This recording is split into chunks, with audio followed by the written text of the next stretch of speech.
мохнатый шмель, на душистый хмель, цапля серая в камыши. А цыганская дочь за любимыми в ночь по родству бродяжьей души.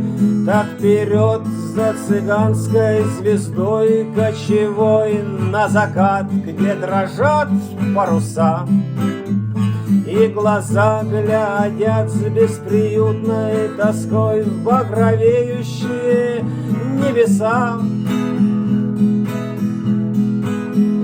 И вдвоем по тропе навстречу судьбе, не гадая, в ад или в рай, так и надо идти, не страшась с пути, хоть на край земли, хоть за край.